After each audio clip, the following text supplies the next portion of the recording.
Bismillahirrahmanirrahim. Assalamualaikum warahmatullahi wabarakatuh. Alhamdulillah. Allahumma salli ala sayyidina Muhammad wa ala ali sayyidina Muhammad. A'udzu billahi minasy syaithanir rajim.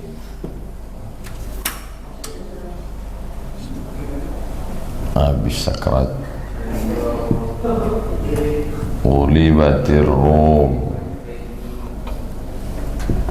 Ghulibatir Rum, bangsa Romawi dikalahkan. Yang mengalahkannya Persia. Fi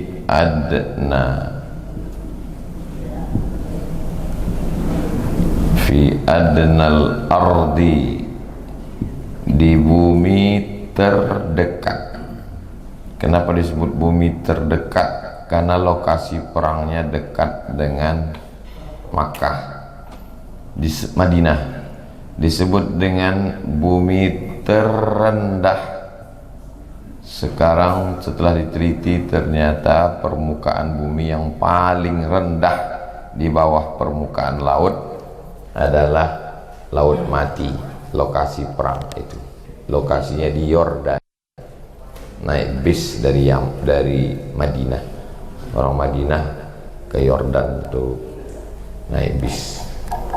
Terendah. Dari kata adna inilah asal. Adna untuk muzakkar, kalau muannasnya asghar, terkecil, muannasnya sughra. Akbar, terbesar, kalau muannasnya kubra.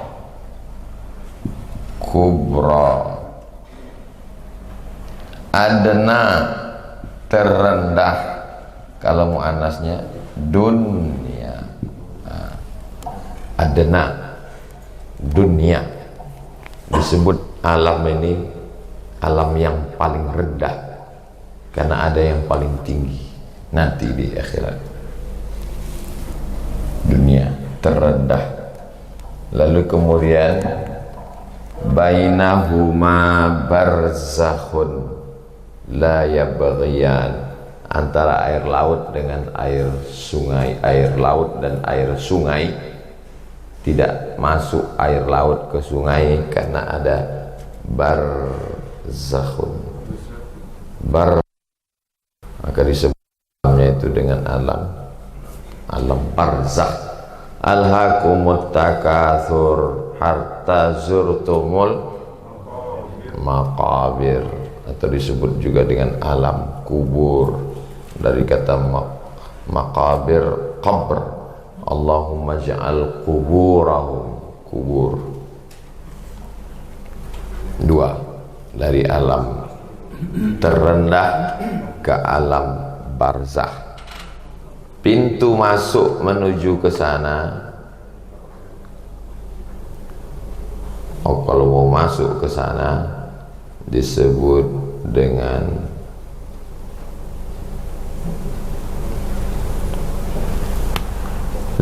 dia dengan al-maut. Maut artinya khurujur ruh minal jasad, keluarnya ruh dari jasad, disebut dengan maut. Fulan dijemput maut. Disebut juga dia dengan sudah tiba ajalnya. Ya ayyuhalladzina amanu, hai orang beriman, idza tadayantum, kalau kamu menjalin transaksi hutang piutang, ila ajal, sampai ke ajal. Ajal artinya limit waktu. Saya pinjam uang kamu, nanti saya bayar 1 Januari. Maka 1 Januari itu ajal, sudah sampai limit waktunya. Kenapa dia meninggal?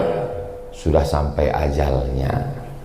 Tapi kata si Anu serangan jantung. Enggak, ajalnya udah sampai. Buktinya temannya kena serang 3 kali, enggak mati-mati. Kan disebut dia dengan ajal. Seperti spidol ini yang sudah hampir sampai ajalnya. Lalu kemudian disebut juga dengan wafat, diambil dari kata innama yuwaffas sabirun. Wafa artinya penuh. Wafa penuh. Kenapa disebut penuh? Karena air gelas kalau sudah penuh dituang, mau tidak mau, suka tak suka, pasti akan meluber, pindah keluar. Begitu juga kalau ada di antara kita ini yang sudah penuh. Apanya penuh? Dua. Lan tamuta nafsun, orang tidak akan mati qabla an tastakmila rizqaha wa ajalaha. Orang tidak akan pindah ke sini sebelum dua penuh. Pertama, rizqaha, rezekinya udah penuh. Yang kedua, wa ajalaha, waktunya sudah penuh. Kenapa masih di sini? Rezeki kita belum penuh, ajal kita belum penuh. Kalau sudah penuh, pasti keluar. Enggak pakai sakit, tidak pakai jantung koroner, pasti penuh.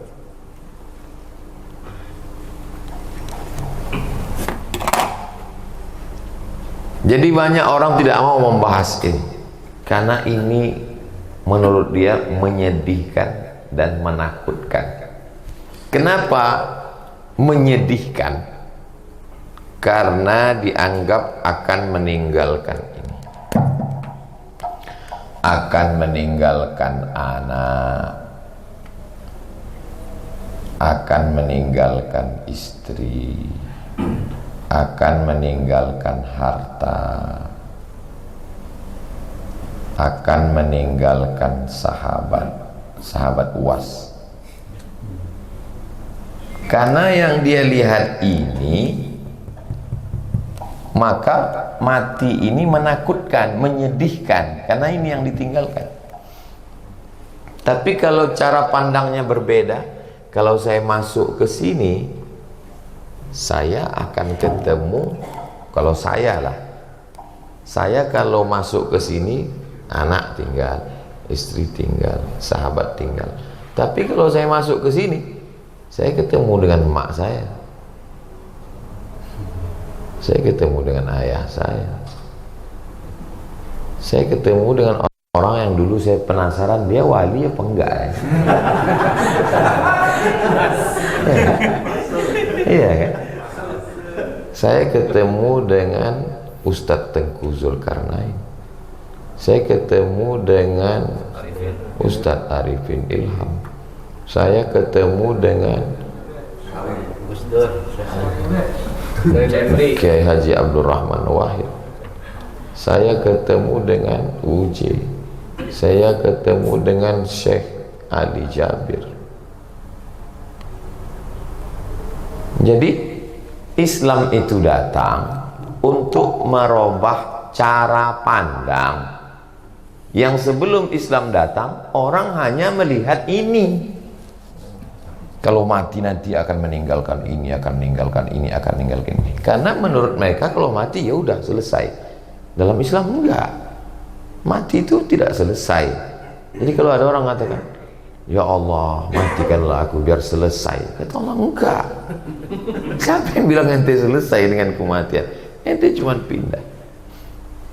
Ketika kita berada di sini, memandang ini sebagai ilusi.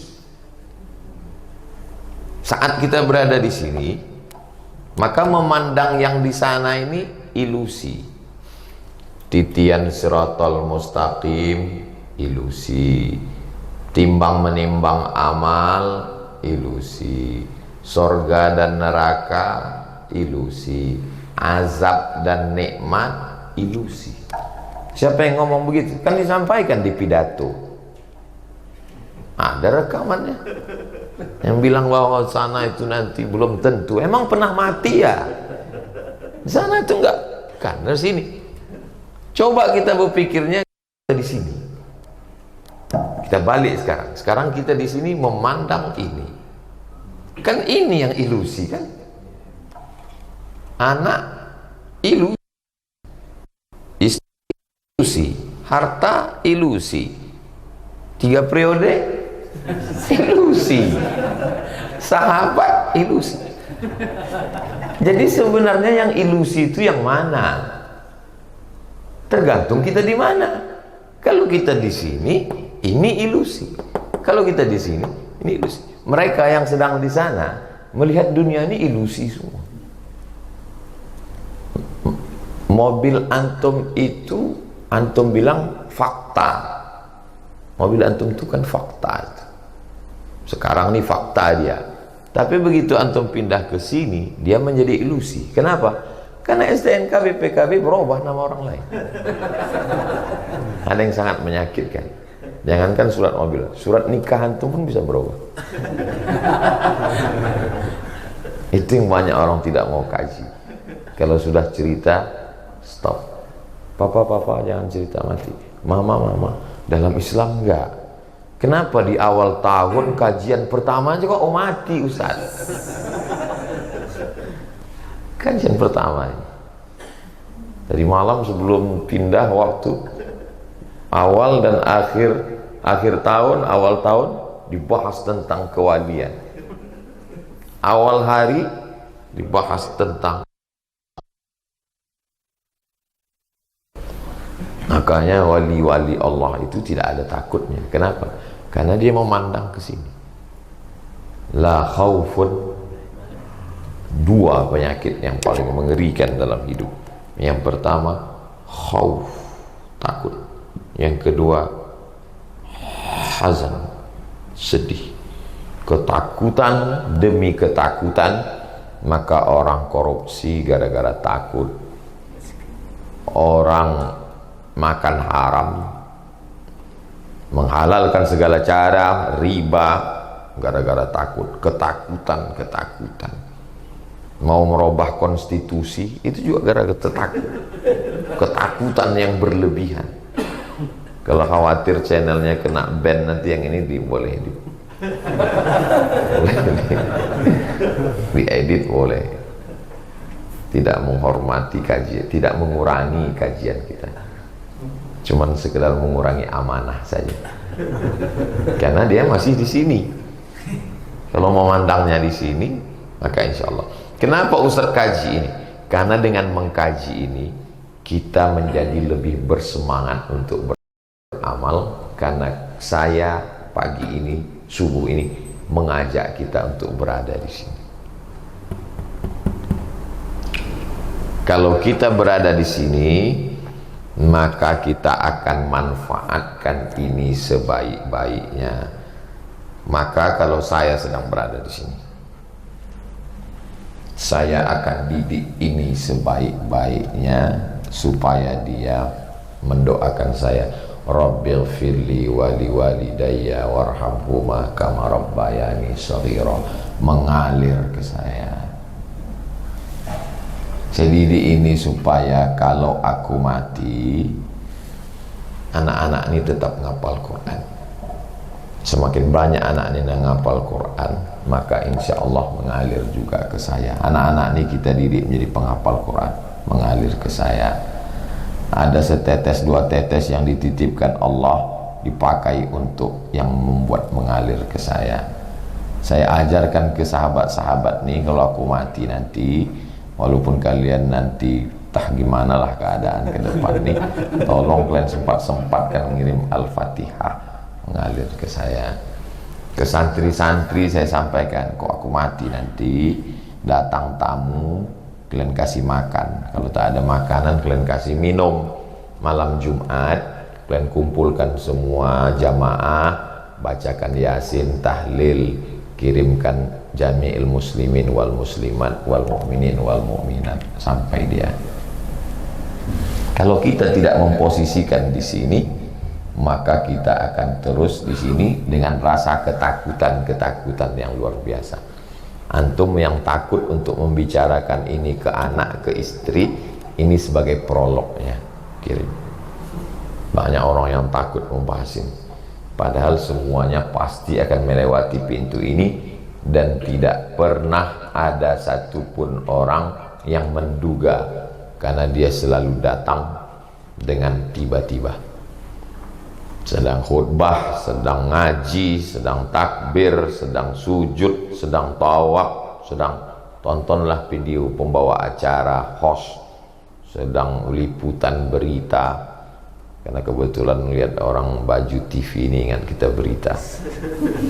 Semuanya akan berakhir menghadap Allah Subhanahu wa ta'ala. Jadi ketika kita memposisikan diri, disitulah baru kita sadar apa yang perlu kita siapkan. Selalu ustadz berceramah cerita tentang mati, tapi selalu melihatnya dari sini. Nah, sebab sekarang saya mengajak, coba kita melihatnya dari sini. Seandainya kita mati, apa yang akan kita rasakan? Apa yang akan kita harapkan? Apa yang akan mengalir ke kita?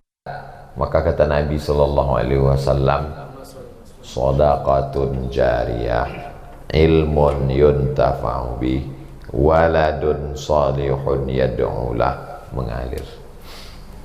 Tapi kami kan bukan ustadz ilmu, kami kan bukan ustadz. Antum memang tidak ustadz, tapi karena antumlah sampai dakwah itu, antum fasilitatornya. Antum memang tidak ustadz, tapi antum yang mengupload, yang mengedit, yang membuat programnya, antum yang mengarahkan. Ustadz nanti judulnya ini, jangan lama-lama berdiri, cuma 12 menit aja karena habisnya ada iklan. Kita sangka udah selesai, rupanya belum, tambah lagi. Boleh jadi di tambahan itu yang paling ikhlas, akhirnya mengalir dia sebagai amal. Jadi filosof itu hampir tidak pernah cerita mati. Filosof-filosof itu takut ternyata cerita mati. Kalau ditanya mati, bukan urusan kita nanti. Tapi Nabi Muhammad seringkali cerita mati. Ayat Al-Quran itu banyak kali bercerita tentang mati. Tapi orang Islam malah peradabannya bukan peradaban kematian. Aneh Islam ini. Dia selalu mati, tapi gedung yang dibangun megah. Lihatlah peradaban Bani Abbasiyah, sebelum itu Bani Umayyah, masih ada Jami' Al-Umawi di Damaskus, Abbasiyah di Baghdad, Irak. Lihatlah peradaban Andalusia, Spanyol. Lihat peradaban yang ada di Turki, Turki Utsmani, Muhammad Al-Fatih. Maka orang barat tuh bingung, ini agama yang banyak cerita mati, tapi dunianya kok mengagumkan. Mestinya kalau orang itu dijejali dengan cerita mati, dia nggak membangun peradaban. Jadi jangan salah paham. Saya tidak mau setelah cerita mati subuh ini, lalu produksi kori menurun. Itu. Justru dengan kita cerita dari alam sini, kita akan mengharapkan ada aliran-aliran yang tetap mengalir. Jadi tetap sampaikan ke karyawan, ke direktur, reseller kori. Nanti kalau saya mati, maka kalian tetap bagi ini baju kori ini ke sahabat UAS. Walaupun UAS sudah meninggal. Sahabat UAS ini senyum semua, walaupun ceritanya tentang mati. Saya mau mengajak kita semua untuk melihat dari sisi lain. Itu yang disebut dengan perspektif, sudut pandang. Kadang ada suatu objek yang sama, ketika dilihat dari sudut yang berbeda. Itu yang paling mengerti itu kameramen. Angle-nya begini, ini. Padahal kameranya sama, pas dilihat hasilnya beda. Kenapa? Ternyata ngambilnya dibalik. Begitu juga kadang kita mesti melihat dunia ini dengan pandangan yang terbalik, untuk melihat mana yang hakiki, yang benar-benar sebenarnya, mana yang hanya sekedar ilusi yang akan berakhir dengan berakhirnya siang, maka semua yang cantik dan indah menjadi gelap karena semua sudah tertutup habis. Tapi tidak semuanya kalau sudah mati kita akan berakhir. Banyak yang bercerita tentang malam pertama di alam barzakh, amat sangat mengerikan. Padahal kenikmatan kubur juga luar biasa. Makanya doa yang diajarkan, Allahumma ja'al kuburahum raudatan min riyadil jinan. Jadikanlah kubur mereka salah satu dari taman-taman surga. Bayangkan kubur kita taman surga. Taman kebun binatang aja orang masih terkesan. Apalagi taman surga. Kubur. Tapi jangan gara-gara membahas kenikmatan mati ini lalu semua pas ditanya gimana cerita ke depan, nggak usah kita pas ini, kita mati aja. Saya masih tetap menyusun sampai Desember, Sumatera Utara 2 kali, Sumatera Barat 2 kali, Kepulauan Riau 2 kali, Bangka Belitung, Palembang 2 kali, Jakarta yang kabarnya hampir sekali, tetap 2 kali, Kalimantan 1 provinsi 1 kali, Sulawesi. Apa nih Ustaz Somad Jawa Barat? Nampaknya karena penolakan ini kita deret.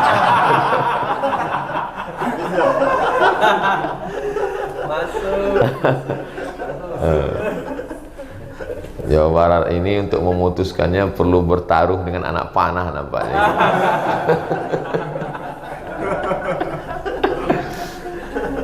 Jadi apakah sesudah kita mati kita bisa jumpa? Jadi dalam kitab Ar-Ruh, Imam Ibnu Qayyim Al-Jauziyah, bermimpilah salah seorang ulama.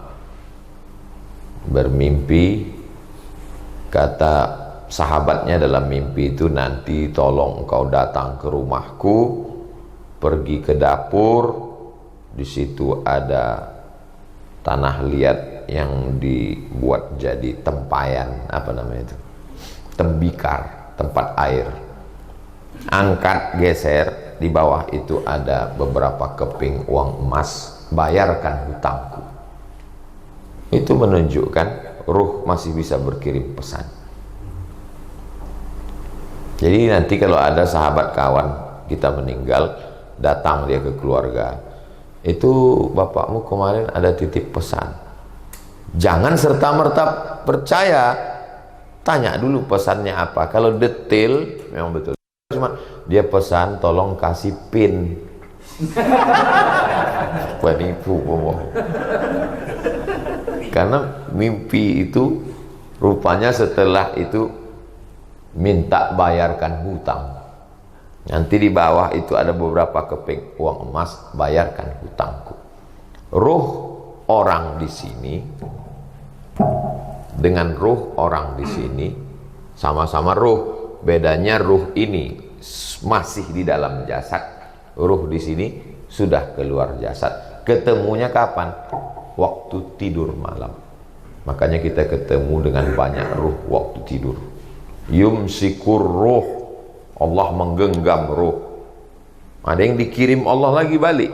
Ketika ruh itu dikirim Allah, maka dia pun berkata, Alhamdulillahilladzi ahyana ba'dama amatana wa ilaihin nusyur. Tapi tidak bisa direquest. Itu kuasa Allah. Ada kalanya dipertemukannya kita, ada kalanya tidak. Bertemulah mereka dengan ruh Imam Sufyan Ats-Tsauri yang kita bahas tadi malam. Ruhnya di dalam paruh burung berwarna hijau di dalam surga, terbang ke sana, terbang kemari. Paruh burung berwarna hijau yang hinggap di lampu-lampu lentera-lentera di dinding surga, terbang ke sana, terbang kemari. Lalu kemudian ketika ditanyakan, apa amalmu sehingga engkau sesuka hatimu terbang ke sana kemari? Karena aku membiarkan diriku juga suka menerima ketetapan Allah Subhanahu wa ta'ala. Itu yang selalu kita katakan di awal hari, raditu billahi rabba. Aku senang menerima ketetapanmu, maka Allah pun juga akan memberikan kesenangan terbangnya ruh kita itu kian kemari. Berapa lama kita? Lahir 97, meninggal 2040 misal. Berapa kali pilkada lagi itu? 63 tahun. Di sini cuma 63. Bayangkan dengan yang isi tahun 1111. Sekarang sudah 2023. Jadi berapa tahun dah dia di sana? 1012 tahun. 1000. Siapa ini yang meninggal satu? Imam Al-Ghazali. Berarti Imam Al-Ghazali sudah meninggal 1012 tahun. Lebih lama di sini apa di sini? Lebih lama di sini. Tapi persiapan kita lebih banyak untuk ini atau untuk ini?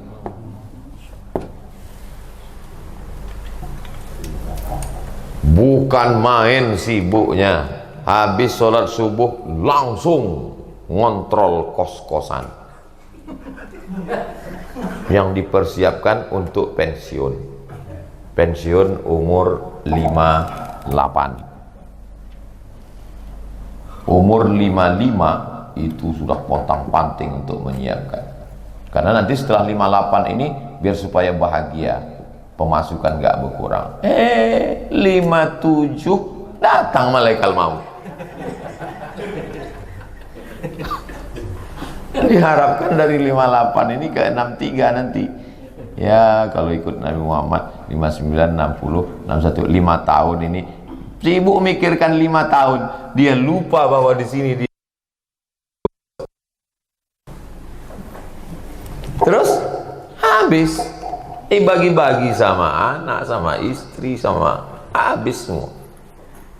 Tapi Imam Al-Ghazali sampai sekarang mengalir pahala ke Imam Al-Ghazali sampai sekarang karena kitab Ihya Ulumuddin tidak ada satupun ini subuh ini. Coba hitung dari Aceh sampai Papua berapa pondok yang membacakan Ihya Ulumuddin. Sampai siang, sampai sore, sampai malam nanti. Imam Al-Bukhari meninggal 256. Sekarang 1444. Berarti Imam Bukhari udah meninggal berapa tahun?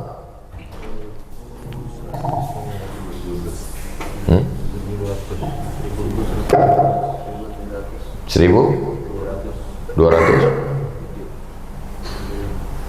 8.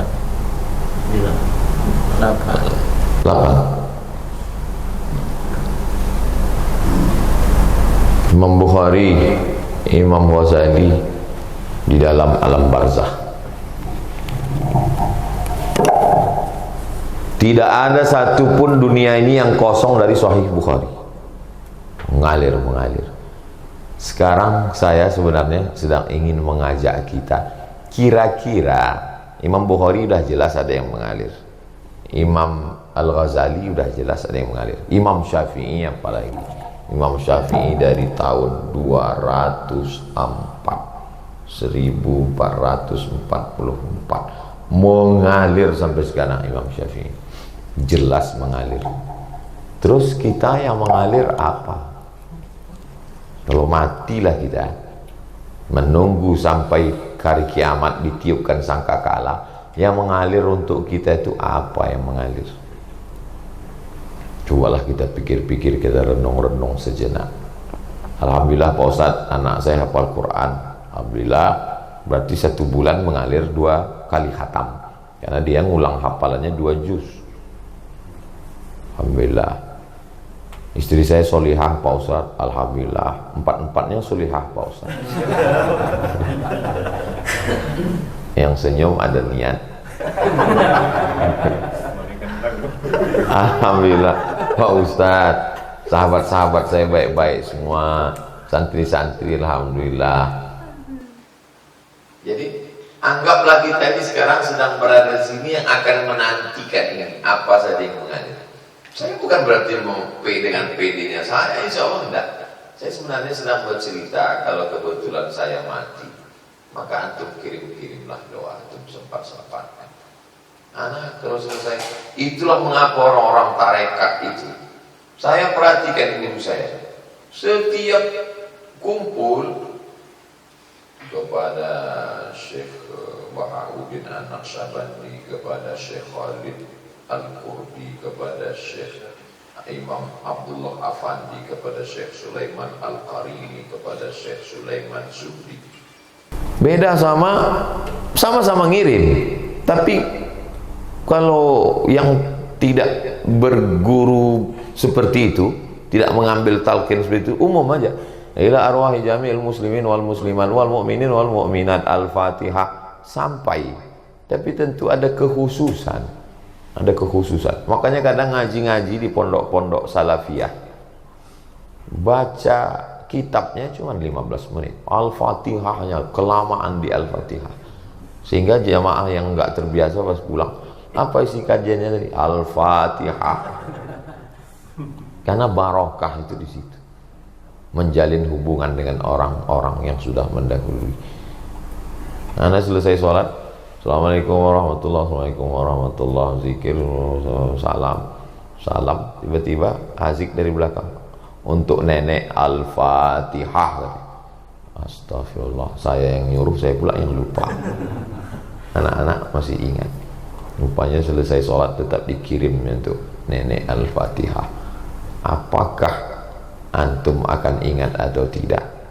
Wallahu a'lam. Tapi insyaallah kajian subuh ini ingat, alhamdulillah. Tidak ingat, kita sudah sampaikan. Kita hanya berharap bahwa ada sesuatu yang mengalir sesudah kita menghadap Allah SWT. Ini hanya sekedar kenangan saja. Dari sekian banyak kenangan itu, berapa yang masih lekat di memori? Habis, hilang semua. Betapa bahwa yang ini berapa banyak orang yang dalam hidupnya mengalami berbagai macam peristiwa heroik, artis-artis yang antum dulu kenal di zaman antum terlupakan semua, hilang. Bahkan kita tahu meninggalnya pun setelah dapat kabar meninggal, baru kita tahu, oh udah meninggal Pak Oga. Apa yang belum meninggal? Pas saya baca, oh Pak Oga ini rupanya ada di alam nyata, bukan macam Upin Ipin. Baru meninggal. Kok tahu dulu, kenapa kita tak buat podcast sama Pak Oga? Habis, tinggal kenangan. Kita pun juga begitu. Lam yakun syai'am madhkura. Awalnya dia bukan sesuatu yang dianggap nyata ada, lalu kemudian muncul ada, dan pada akhirnya dia menjadi tidak ada.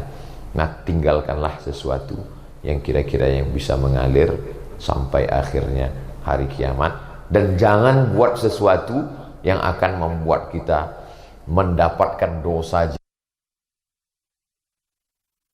Jadi kalau ada keran-keran dosa yang kira-kira mengalir, tutuplah sekarang. Saya dulu Pak Ustadz jadi RT, terus mengeluarkan surat izin pembukaan salon. Ya salon, nggak apa-apa, salon syariah untuk mempelai perempuan supaya tidak terlalu kelihatan seperti mayat duduk dipakai bedak. Warnanya tetap warna kulit, tidak melebih-lebihkan. Yang jadi masalah Pak Ustadz, salon yang saya kasih izinnya waktu saya RT itu udah jadi diskotik sekarang. Mengalir nggak Pak dosanya untuk saya? Nah, itu ingat saya bapak-bapak di Masjid An-Nur dulu. Saya bilang kalau masih ada yang bisa Bapak sampaikan kenalan-kenalan untuk menutup itu, sampaikanlah. Kalau tidak, apa boleh buat? Siap-siaplah Bapak menerima azab. Jadi kalau ada kira-kira keran-keran dosa jariah, ditutup. Yang zalim, aniaya sama orang, barang yang belum dikembalikan, hutang piutang, selesaikan. Karena subuh ini kita sedang melihat sisi ini. Kalau aku nanti sudah berada di sini, maka apa yang tetap akan mengalir hanya menantikan. Seperti orang hanyut, air deras, kalau orang hanyut, rumput yang lapuk pun dia tarik. Antum kalau pernah hanyut nggak pernah Pak Ustaz. Terus apa yang nampak, mau tali, mau bambu, mau ranting, itu pun ditarik karena dianggap bisa menyelamatkan. Begitulah keadaan kita, saking lemahnya, saking tak berdayanya kita di hadapan Allah. Kalau pernah mimpi dikejar anjing, mimpi nafas tersengal, kaki rasa tak bisa bergerak dan tidak bisa berteriak, pernah itu? Pernah. Begitulah keadaan. Tak ada yang bisa menolong. Sampai akhirnya ada orang yang melihat, lalu dibangunkannya gitu. Bangun. Aduh, untung kamu bangunkan. Begitulah agak-agaknya. Saya pun nggak juga bisa menceritakan seutuhnya. Saya belum juga pernah ke sana. Begitulah agak-agaknya kematian di alam itu. Sampai akhirnya orang hidup itu memberikan pertolongan dengan kiriman. Makanya kalau ada orang yang lewat mengucapkan assalamualaikum ya ahlad diyar minal mu'minin wa inna insyaallahu bikum lahiqun yarhamullahul mustaqdimina wal mustakhirin nas'alullah lana wa lakumul afiyah. Oh, indah sekali. Jadi banyak juga kadang saya heran, Ustadz Anu meninggal dunia, Ustadz Abdul Somad, terus tak ada meninggalkan apa-apa. Keluarganya datang, kaget saya itu kejut. Apapun nggak ada ditinggalkannya? Enggak, Ustaz. Loh, berapa lama dia menjadi Ustaz viral? Pejabat-pejabat begitu banyak kenalan dia. Nggak ada sama sekali, nggak ada Pak Ustaz. Rupanya dia tidak meninggalkan untuk di sini, ditinggalkannya untuk di sini. Tak boleh sebut nama, menjaga kode etik jurnalistik. Apapun tak ada ditinggalkannya, nggak ada Ustaz. La ilaha illallah Muhammad Rasulullah. Keluarganya, ya udah hidup dengan kehidupannya masing-masing. Tapi ada pula yang amat sangat banyak meninggalkan sesuatu. Tinggal juga. Yang meninggalkan yang banyak pun tinggal. Yang meninggalkan tak ada pun tinggal. Bedanya mana? Yang banyak, yang tak ada tinggal. Tapi yang tak ada ini saya yakin banyak yang mendapatkan aliran kemari, karena tak bersisa sama sekali. Macam-macam. Ada pula yang meninggal nomor tetap aktif. Saya yang dapat, kaget.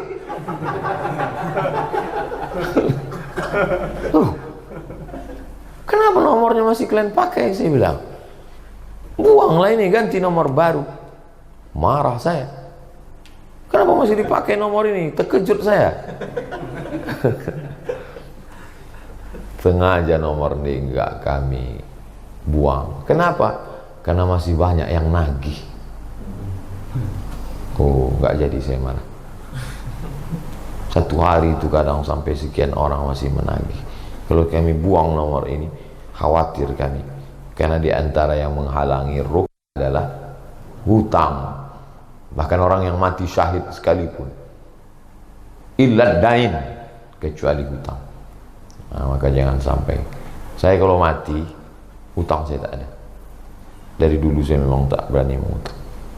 Berapa kali saya ditawari orang hutang. Jadi nanti kalau saya mati ada orang yang menagih hutang, jangan percaya. Bohong. Saya tak pernah berhutang. Dari dulu. Dari kuliah di Mesir banyak buku catatan. Tapi orang yang berhutang nggak bayar-bayar banyak. Hati antum tengok. Karena saya orangnya tak sampai hati. Makanya bank saya tidak pakai transfer banking. Itu cara saya untuk memprotek diri saya. Karena kalau saya boleh transfer banking nanti habis dia. Nah, jadi alasan saya, Ustaz minjam, aku nggak bisa transfer banking. Kalau mau cash kau datang. Nah, mudah-mudahan tak berdatangan orang gara-gara ini.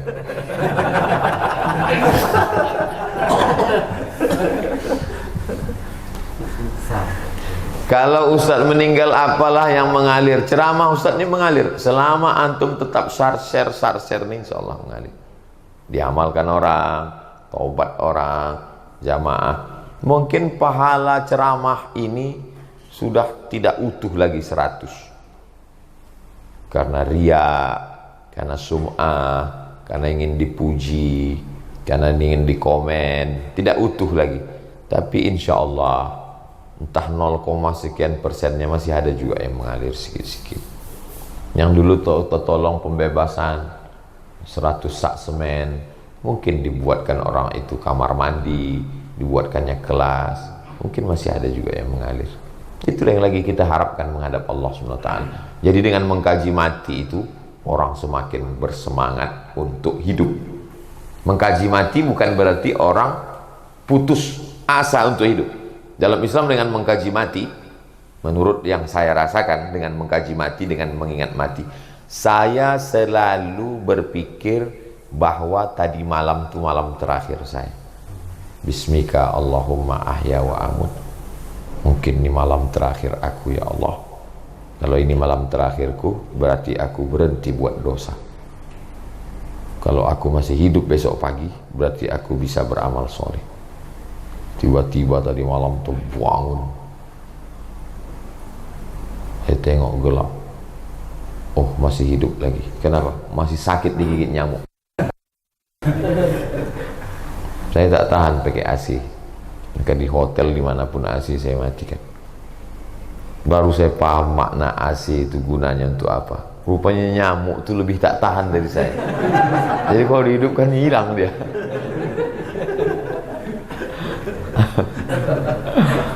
Nah, itu. Masih bangun lagi kita, alhamdulillah masih bisa, masih jumpa sama antum, masih bisa silaturahim, masih bisa beramal soleh. Habis ini nanti kita silaturahim dengan Ustaz Qurtubi, habis itu silaturahim pula dengan jamaah umroh. Jadi? Tak jadi. Habis itu masih lagi ada acara program-program. Allahumma ja'alil hayata ziyadatan li fi kulli khair.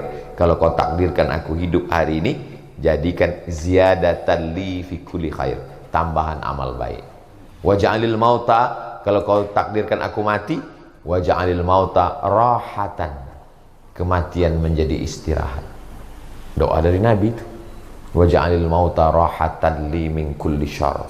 Kalau kau takdirkan aku mati, jadikan kematian itu membuat aku istirahat dari segala perbuatan dosa. Jadi istirahat dari dosa itu ketika kita mati. Sebelum mati, godaan-godaan tetap ada, tinggal lagi kemauan. Mau, takut, cemas, khawatir atau tidak. Ketika lebih menang takutnya, nggak jadi dosa. Ketika lebih menang syahwatnya, jadi dosa. Pergulatan itu akan tetap kita lalui sampai kemari. Kalau udah sampai di sini nanti tenang, udah nggak ada dosa lagi. Jadi kalau ada orang yang risau, saya ini Pak Ustadz terlalu berat hijrah ini, sabar, menjelang mati aja. Setelah mati nanti istirahat, insya Allah. Malaikat maut Pak Ustadz, istirahat itu bagi orang yang husnul khatimah, bagi orang yang taubat nasuha. Jadi kalau ada orang mengatakan, marilah kita antar jenazah ini ke tempat peristirahatannya, kata siapa? Kata siapa mati itu istirahat? Apa istilahnya selalu orang bilang itu? Rest and peace. Peace in rest. Rest and in peace. Istirahat dalam kedamaian. Saya rasa-rasa mau bawa spidol untuk nulis di bawah rib itu. Kata siapa? Siapa bilang mati itu istirahat? Mati adalah laporan pertanggungjawaban. Faman ya'mal mithqala dzarratin khairan ya. Itulah mengapa selesai tausiah. Mau ibu memaafkan segala silap salah saya? Mau, kata dia. Rest in peace. Tapi kalau tidak, pipis-pipis gitu. Bukan peace. Mati itu sesuatu yang mengerikan, tapi kematian juga kenikmatan yang luar biasa. Jangan habiskan air matamu untuk menangisi orang yang sudah kemari. Dalam Ar-Risalah Al-Qushairiyah. Kenapa? Karena mereka yang sudah sampai kemari ini sudah mengalami 3. Sudah melihat malaikat maut, sudah merasakan sakratul maut, dan sudah husnul khatimah. Insya Allah kalau kita husnul khatimah. Kenapa Ustadz tetap nangis kalau cerita tentang Nabi, tentang ibu, tentang orang meninggal? Kenapa Ustadz tetap nangis?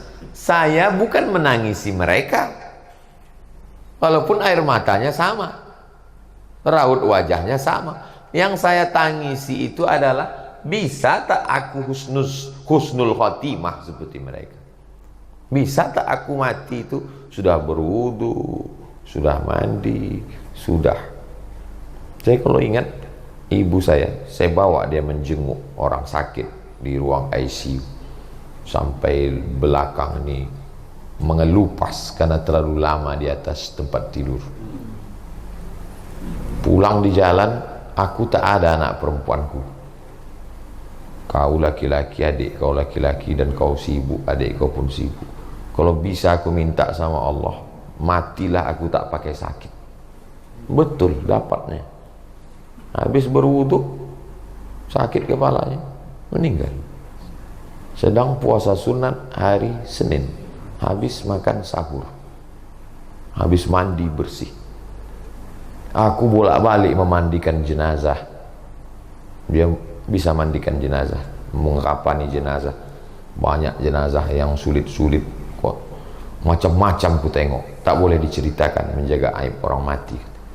Kalau bisa aku mati sesudah mandi bersih. Habis mandi bersih, berwudu, tinggal mau sholat, meninggal dia. Persis macam yang dia inginkan. Apa yang dicakapkannya, dapatnya. Yang saya tangiskan tuh, bisa tak aku macam itu? Itu yang saya tangiskan. Bukan masalah. Masalah dia meninggal, dia udah pergi, dia udah tenang, dia udah selamat, dia sudah tenang. Kita bisa tak seperti itu? Dan apa yang kita terima itu adalah, kalau mau melihat orang punya kemuliaan, lihat sesudah mati. Karena makanya menulis biografi itu, ketika meninggal ibu saya, orang datang melayat sampai sejauh-jauhnya, sampai orang di kampung tuh berdiri tahun 1900. Selama kampung ini berdiri, baru inilah orang meninggal seramai ini mendoakan, kata keluarga-keluarga saya. Dalam hati saya, aku nanti mati masih ada tak orang? Makanya saya selalu bercerita tentang mati itu bukan untuk jamaah.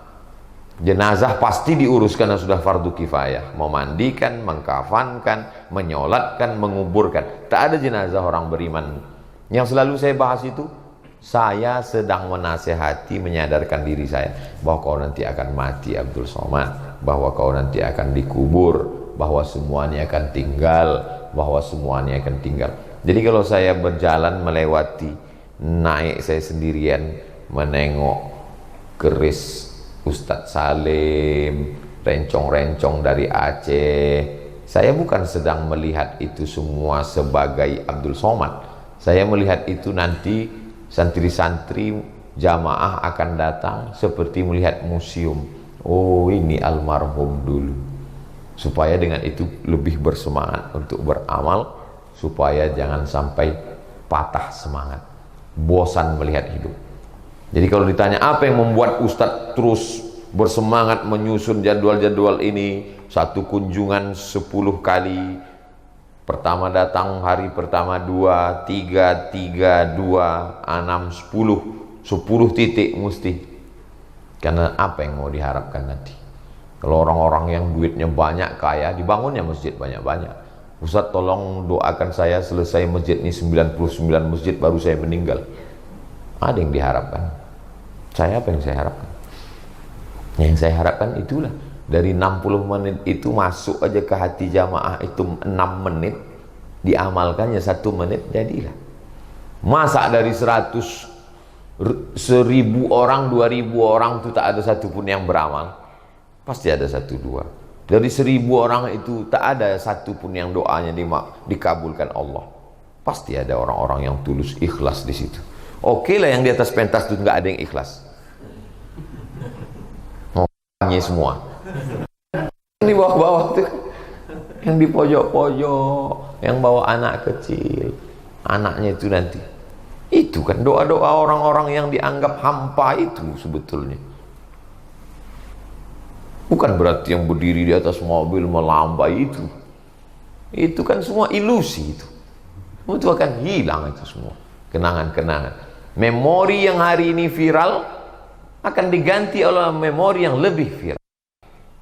Jadi dunia medsos ini mengajarkan kita tentang siap untuk tergantikan. Betapa hebatnya apa catwalk? CBD. Citayam. Hilang, tergantikan dengan bertanya-tanya. Habis bertanya-tanya, muncul lagi yang baru. 3 adik-beradik, bapaknya yang paling tua. Dan tak lama lagi akan muncul lagi. Begitulah hidup. Setiap zaman ada orangnya, setiap orang ada zamannya, setiap tokoh ada masanya, setiap masa ada tokohnya. Tapi Buya Hamka sampai hari ini tetap mengalir pahala ke Buya Hamka. Dari mulai orang dapat hidayah karena tenggelamnya kapal Van der Wijk, sampai hari ini masih ada orang yang naik speed boat dari Batam ke Tanjung Pinang dengan lelehan air mata melihat Zainuddin ditinggalkan Hayati. Balik lagi speednya ke Batam, diulang lagi video yang sama, masih nangis juga. Saya bilang, apalah kalian ini? Nonton film kok nangis? Pulang ke rumah saya tonton sendirian di YouTube, menangis pula saya.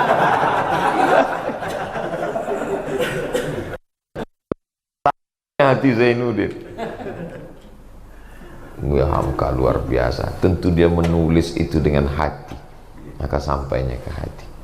Belum lagi membaca tasawuf modernnya, belum lagi tafsir Al-Azharnya, belum lagi ceramahnya. Dengarlah, tulis di YouTube tuh. Ke MP3, dengarkan suaranya berat, masuk ke hati, keikhlasan. Ternyata keikhlasan luar biasa.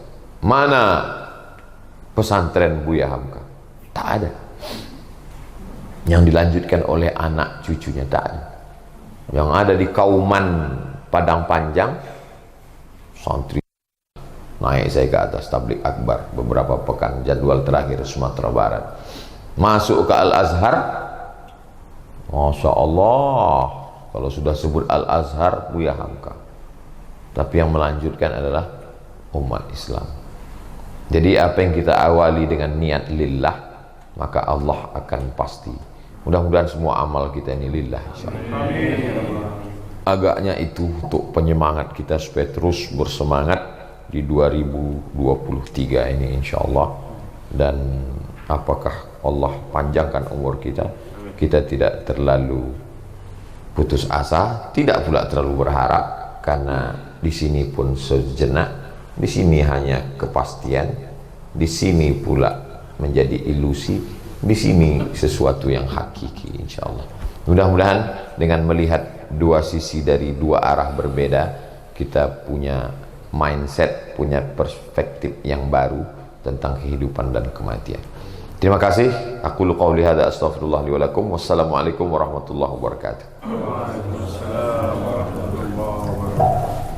Alhamdulillah, syukur kepada Tuhan Guru kita yang sudah memberikan ilmunya kepada kita sekalian sebagai nutrisi kita memasuki tahun 2023.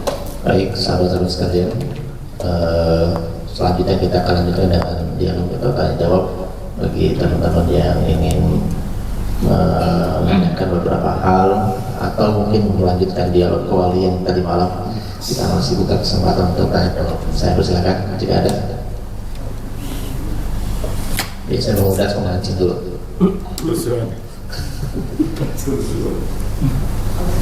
Oke, yang banyak kematian. Bebas kalian.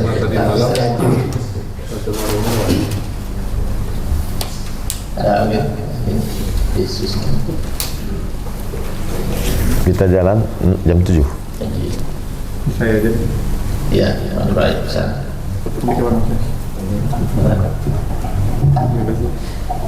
Assalamualaikum warahmatullahi wabarakatuh. Terima kasih sebelumnya Ustaz Tuan Guru yang sudah kasih motivasi awal tahun ini, bagus banget mengingatkan kita kepada kematian. dan harus memandang dari sisi yang berbeda. Saya pernah ditanya sama orang, makanya saya ingin menanyakan lagi karena saya belum nggak bisa jawab juga gitu. Jadi beliau ini anaknya murtadnya setelah balik, setelah dewasa. Beliau padahal yang diajarkannya itu sudah sesuai SOP lah gitu. Mengajarkan sholat jangan ditinggal, pakaikan kerudung. Tapi setelah dewasa, setelah keluar dari rumah itu murtad. Nah, yang mau ditanyakan itu akan menjadi dosa jariah atau bagaimana gitu, karena dia sendiri sudah mendapatkan hukuman publik lah ibaratnya. Kalau mau kemana-mana, mau ke pengajian, mau ke arisan, itu selalu menjadi cibiran ya, karena dianggap tidak berhasil mendidik anak. Terima kasih yang akan ditanyakan. Assalamualaikum warahmatullahi wabarakatuh. Waalaikumsalam. Ma min mauludin illa yuladu alal fitrah. Tidak ada satupun anak yang lahir itu melainkan dia dalam keadaan fitrah. Kata Abu Hurairah, arti fitrah itu fitratul Islam. Anak yang lahir itu Islam. Makanya kalau anak itu lahir, bapak ibunya tak Islam, mati dia waktu lahir, dia tetap masuk surga. Karena dia lahir itu dalam keadaan Islam. Fa'abawahu, kedua orang tuanya, yuhawwidanihi, merubahnya jadi Yahudi. Au yunassiranihi, merubahnya jadi Nasrani. Au yumajjisanihi, merubahnya jadi Majusi. Makanya tak ada bunyi hadisnya kedua orang tuanya membuatnya jadi Islam, tak ada. Karena anak itu sudah lahir Islam. Yang merubah anaknya jadi Yahudi, Nasrani, Majusi adalah orang tuanya. Dengan cara pendidikannya, cara pandangnya, walaupun zohirnya nampaknya disekolahkan agama, tapi mungkin di rumah kurang ditanamkan dan lain sebagainya. Sampai kapan orang tua ini wajib menjaga? Minal mahdi ilal lahdi. Sampai nanti anak itu mau sakratul maut pun tetap dia bisikkan, walaupun anaknya itu dia bisikkan ke telinganya, la ilaha illallah. Kalau sudah anak itu mengangguk, maka laksanakanlah jenazah dengan cara Islam. Tapi kalau sudah tidak juga, la yukallifullahu nafsan illa wus'aha. Allah tidak membebani orang lebih dari kemampuannya.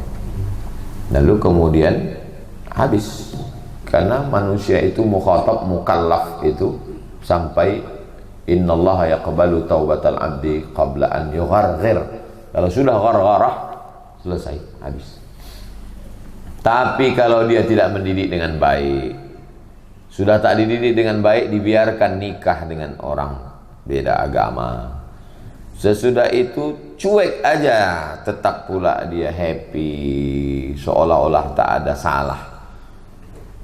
Tidak pernah ditegur, tidak pernah diberikan punishment, hukuman, tidak pernah dinasehati, dan saat matinya dibiarkan. Oh, mengalir dosa. Anak cucunya masuk dalam man sanna fil islami sunnatan sayyi'atan falah wizruha, dia dapat dosanya, wa wizru man amila biha, dan orang setelahnya, na'udzubillah. Itulah maka kita jaga betul anak-anak kita ini. Di mana-mana tabligh akbar, masukkan anak Anda ke pesantren, selamatkan dari sekuler, liberal, ateis, komunis, agnostik. Kenapa saya sampaikan itu? Karena satu-satunya lagi yang bisa menyelamatkan nih pesantren. Nah, anak ponakan saya wajib masuk pesantren, kirim masuk pesantren. Tapi setelah tamat pesantren, nih libur, tanya gimana? Alhamdulillah masih tahan sampai kelas 6 tamat, nanti kelas 12 insya Allah. Apa yang nggak enak? Ada yang membuli-buli. Kalau saya nanya, bapak emaknya nggak ada, saya sama dia. Ini gimana di pondok? Enak. masih tahan, masih kuat. Setelah tamat pondok ini terserah dia mau kemana. Sudah kuat akidahnya, sudah kuat imannya. Ibarat pohon kayu, sudah bisa dikeluarkan dari pot. Kita tak sanggup, saya tak sanggup mandiri, mesti masuk pesantren. Sami masuk pesantren.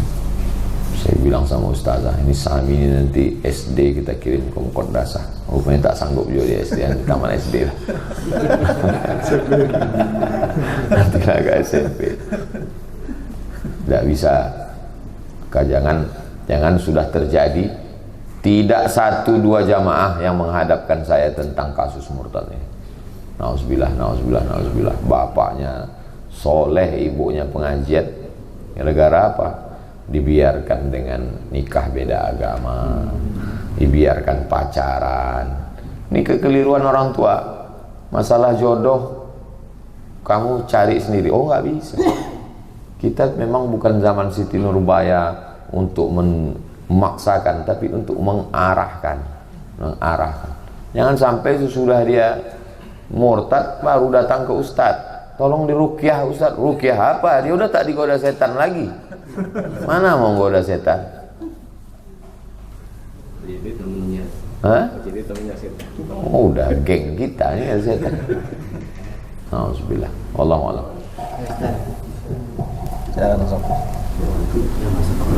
Langsung.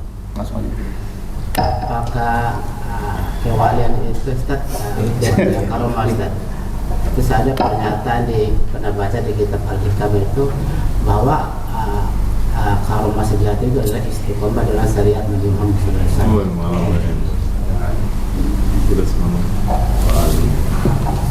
Kalau sama Nabi namanya mukjizat, kalau sama wali namanya karomah, kalau orang biasa namanya ma'unah. Ma'unah pertolongan, karomah kemuliaan, mukjizat melemahkan tukang-tukang sihir Fir'aun itu. Waktu mereka lemparkan tali, maka dipukulkannya tongkatnya, fa idza hiya hayyatun tas'a, maka dia menjadi ular besar. Dimakannya lah ular-ular kecil itu macam makan lemper, habis semuanya. Untuk melemahkan. Apakah semua wali-wali itu punya karomah? Ada yang dia punya karomah tapi dia sendiri pun tidak sadar itu karomah. Dikasih orang dia minum racun, dia nggak mati, orang yang tahu. Hebat dia itu punya karomah. Kenapa? Saya kasih racun nggak mati. Dia pun nggak tahu. Atau untuk melemahkan orang yang mempersekutukan Allah, dibentaknya orang tuh ngamuk-ngamuk. Siapa yang punya ilmu di sini? Siapa yang diam kamu? Mati orang itu. Dia pun nggak tahu. Nah, kemuliaan. Malah dia takut setelah itu. Dan lu yang membedakan itu karomah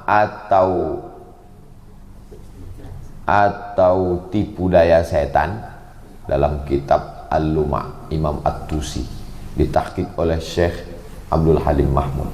Kalau kita masuk ke hutan, tiba-tiba pohon-pohon, daun-daun itu mengucapkan salam, burung-burung semuanya, assalamu alayka ya waliyallah. Pergi ke Ragunan ini, pergi ke kebun raya, tiba-tiba pohon-pohon itu terdengar suara assalamu alayka ya waliyallah. Apakah itu karomah atau itu tipu daya setan? Baliknya ke sini. Kalau dalam hati ada rasa takut kepada Allah, karomah. Tapi kalau dalam hati ada rasa akulah wali, setan. Coba lihat, fenomenanya sama. Yang membedakan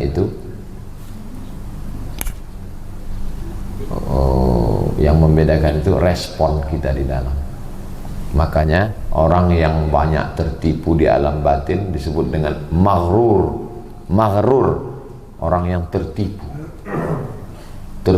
di alam batin itu lebih mengerikan daripada tertipu di alam zahir. Tertipu di alam zahir karena salah transaksi, salah transfer, tapi tertipu. Makanya sebelum orang masuk ke situ, dia matangkan dulu akidahnya Ahlus Sunnah wal Jamaah. Paling tidak dia bacakan Ihya dulu supaya jangan tertipu. Dia baca dulu biografi wali-wali Allah yang sahih. Dia baca dulu bagaimana sifat waraknya mereka, warak, menjaga diri dari yang syubhat itu, supaya dia tak tertipu. Baru nonton film Wali Songo udah ngaku wali karamah. Na'udzubillah. Al-karamah, al-istiqamah khairum min alfi karamah. Satu istiqamah lebih baik daripada 1000 karamah. Idza ra'aita ar-rajul, kalau kau lihat ada orang yatiru fil hawa, terbang di atas awan, yamshi 'alal ma, berjalan di atas air, la taghtar, jangan tertipu. Kenapa? Karena iblis bisa melakukan itu. Yang tidak bisa dilakukan iblis satu, istiqamah. Karena iblis ketika disuruh sujud ke Adam, rusak istiqamahnya. Maka istiqamah inilah yang paling penting. Jadi yang paling diminta oleh wali-wali Allah itu istiqamah. Innal ladzina qalu rabbuna Allah tsumma istaqamu tatanazzalu alaihimul malaikah alla takhafu wa la tahzanu wa abshiru bil jannati allati kuntum tu'adun. Itulah yang kita inginkan. Bisa kita istiqamah, mati husnul khatimah, selesai. Selamat kita melewati huru hara ini, selamat melewati pintu ini, masuk ke alam barzakh. Itu yang mau kita inginkan. Bisa antum nyebrang, ada wali nyebrang dia, untuk apa lagi, jembatan udah banyak.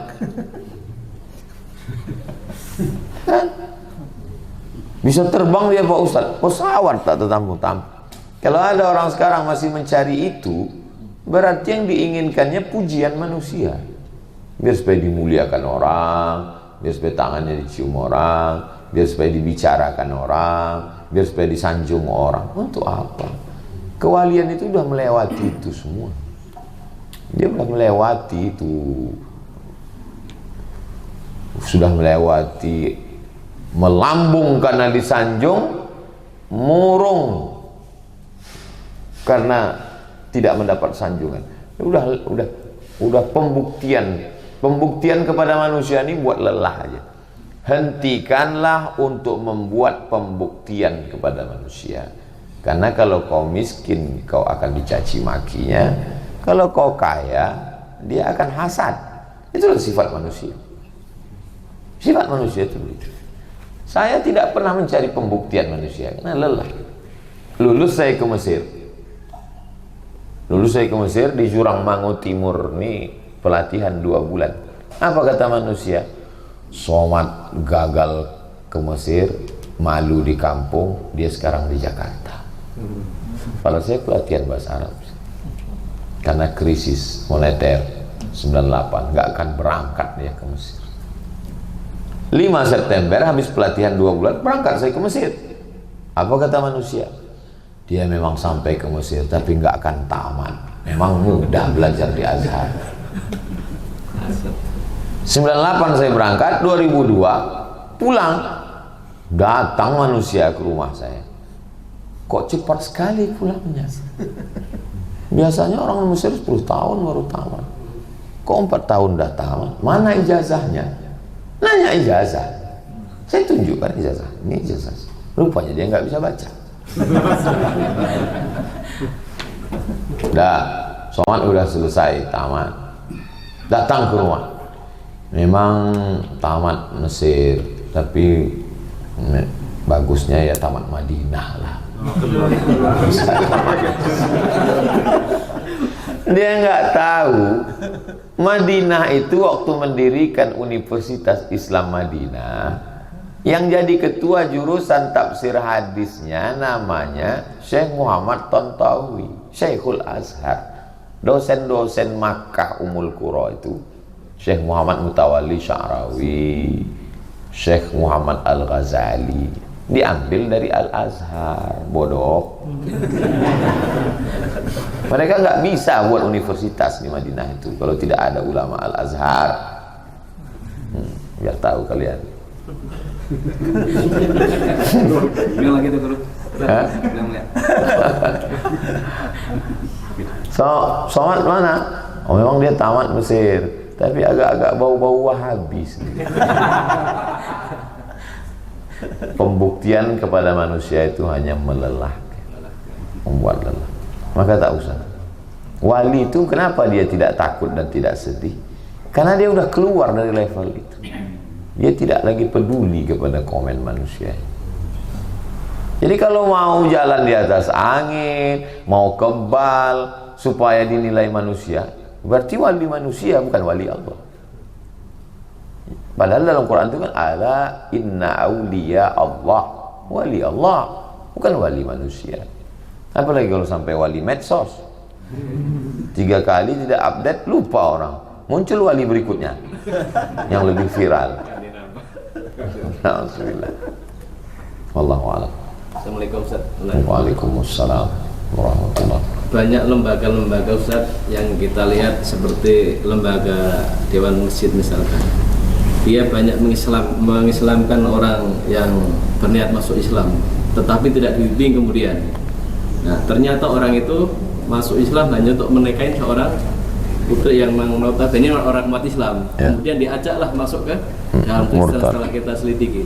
Apakah yang mengislamkan itu berdosa apa enggak Ustaz? Karena selama ini nggak dibimbing dalam hal kajian-kajian secara rutin. Terima kasih Ustaz. Assalamualaikum. Waalaikumsalam warahmatullahi wabarakatuh. Saya baru saja mensyahadatkan orang di Banda Aceh. Di mana-mana sebelum mensyahadatkan saya tanya, pendampingnya mana? Bapak yang ini, iya. Nanti yang ngurus sholatnya, ngurus ininya, kerjaannya semua, iya. Ada di sini mu'alaf center. Maka di Pekanbaru dibuatkan mu'alaf center.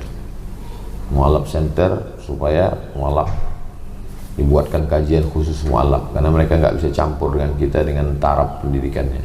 Ngajar ikroknya siapa? Nggak bisa orang masuk Islam dikasih kain sarung mau kena dilepas, murtad dia, semua kita ikut berdosa. Alhamdulillah yang mensyahadatkan itu. Jadi kalau saya mensyahadatkan di Jambi, Bang Ican, tolong nih Bang, bimbing ini saudara-saudara kita dari suku anak dalam, suku laut. Kalau di mana syahadat saya tanya, tak pernah saya lepas begitu aja. Yang terakhir hanya bimbing. Saya pesankan ke kawan-kawan Ikatan Alumni Timur Tengah, tolong ini kalian. Kalau dia perempuan, ada kalian belum nikah. Yang udah nikah, jangan pula kalian berpikir. Dan selamatkan ini. Karena kita ikut berdosa. Itu yang selalu mengkhawatirkan saya. Sesuai dengan kemampuan saya. Belum pernah sampai hari ini saya berani-beranian mensyahadatkan habis itu lepas. Nah, jadi saya pesankan ke masjid, ke pengurus, ke kawan sahabat, setiap masjid mesti ada mu'alaf center, supaya mu'alaf yang ada di situ direkrut lagi, nomor handphonenya, alamatnya, buatkan grupnya, buatkan kajiannya, ngaji ikroknya, kerjaannya. Jadi jangan lagi pengajian di masjid itu datang ngaji, salaman, foto, pulang, update. Nah, jamaah kita ini ada yang punya dorsmer, jamaah ini ada yang punya usaha ini, dia perlu karyawan.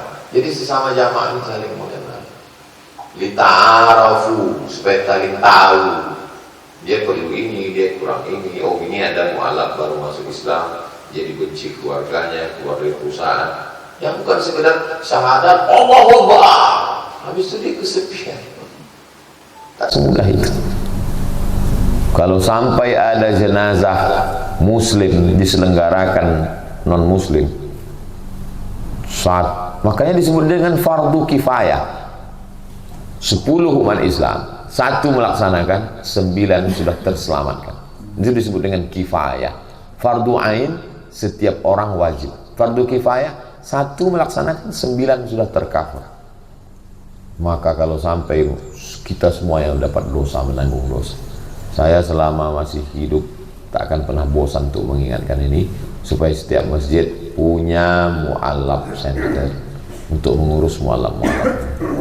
Semuanya kita perhatikan, dari mulai ibadahnya, nikahnya, kerjanya, pendapatannya, ngajinya, ikroknya, semua kita perhatikan.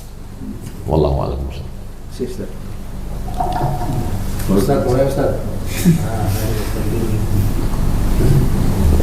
Ustaz. Waalaikumsalam. Dalam pernikahan talak satu masih bisa rujuk kan? Talak dua masih bisa. Talak tiga kan kalau mau rujuk harus nikah dulu dengan yang lain. Nah itu ini hukumnya mutlak atau ada pendapat ulama yang kalau misalkan mereka sadar karena keluar kata-kata itu karena emang ini apakah ada satu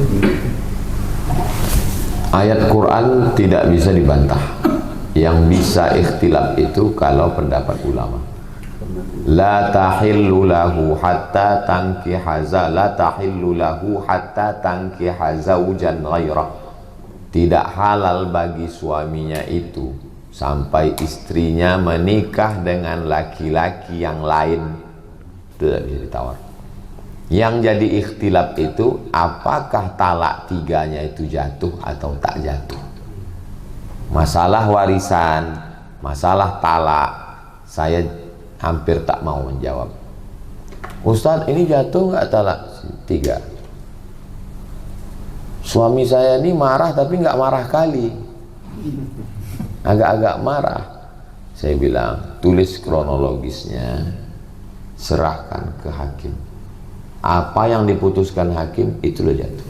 Jawablah Pak Ustadz. Nanti kalau ku jawab, suami kau mencari ustadz lain. Pendapat saya itu nanti dikalahkannya. Kata Ustadz Somad gini, enggak, ustadzku lebih hebat lagi. Ustadzku dari Madinah nih.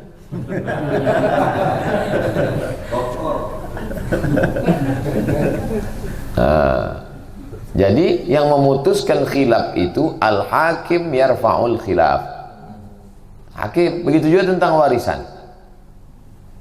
Diundang sama kelompok A, berkonflik ini pihak A dengan B. Saya bilang, kalau saya putuskan ini, nanti keluarga kalian yang tak setuju itu dipanggilnya ustadz lain yang menyelesaikan konflik kalian ini hakim. Kalau sampai ke pengadilan, malulah kami Pak Ustadz, di luar itu wartawan semua. Jadi tolong Ustadz, saya jelaskan. Wah, kelahi orang itu di ruangan itu. Nah, berdiri saya mau pulang. Kalau kalian ngundang saya cuma nonton kalian kelahi, bagus saya pulang. Atau duduk lagi Pak Ustaz. Bahas lagi sampai habis. 2 hari setelah itu nelpon yang kelompok ini. Alhamdulillah Ustaz, kakak kami mau berbagi.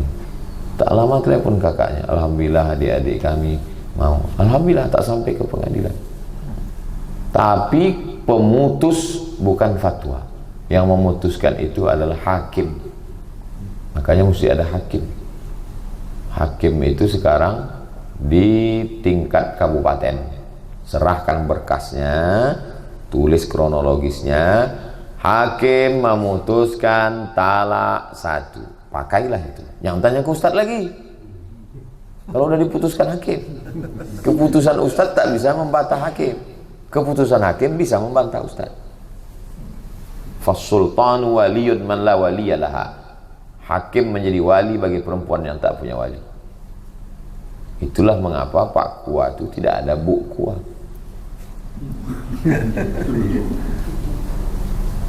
Indonesia dulu punya sultan Tidore, Sultan Ternate, Sultan Aceh. Setelah bergabung menjadi negara kesatuan Republik Indonesia, maka win-win solutionnya berdirilah Departemen Agama.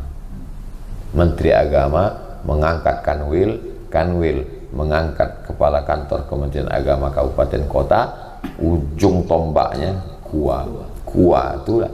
Kalau di pengadilan, hakim tingkat kabupaten, tingkat provinsi, Mahkamah Agung. Mereka lah yang memutuskan itu. Mahkamah Agung itu ada hakim agamanya, khusus terkait dengan agama Islam, masalah tolak, khulu, rujuk, li'an, zihar, dan harta pembagian warisan. Kalau ke ustadz tak selesai itu. Ikhtilaf juga sesama ustadz ini. Jatuh talak 3 atau 1. Aku talak kau, aku talak kau, aku talak kau, aku talak kau sejatuh sebanyak daun yang jatuh hari ini. Talak 3 jatuhnya. ku talak kau sebanyak bulu kambing. Talak 3 jatuh. Talak 3 satu majelis namanya. Sangat marah. Jatuh apa tidak?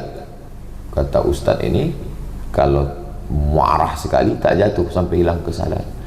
Siapa yang bisa mengukur dia waktu itu sangat marah? Apa standarnya? Mukanya merah.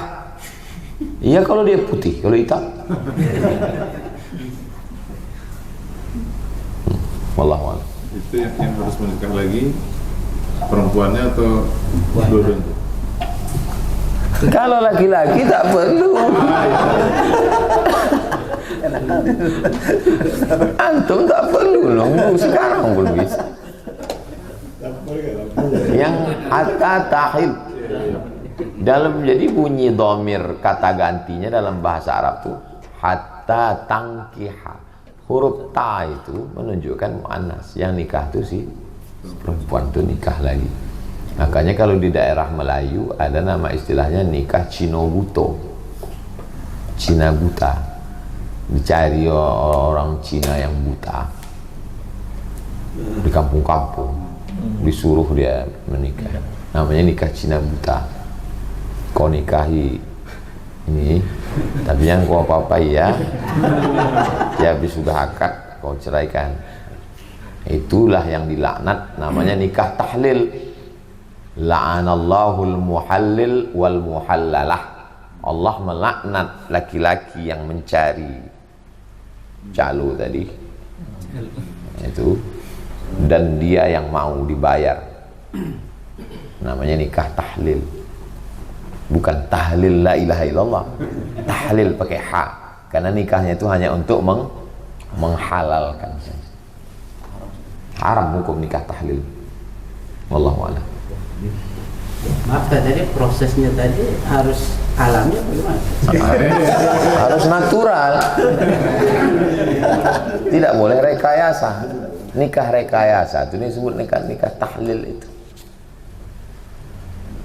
Dan beberapa nikah tahlil itu tak mau dilepasnya.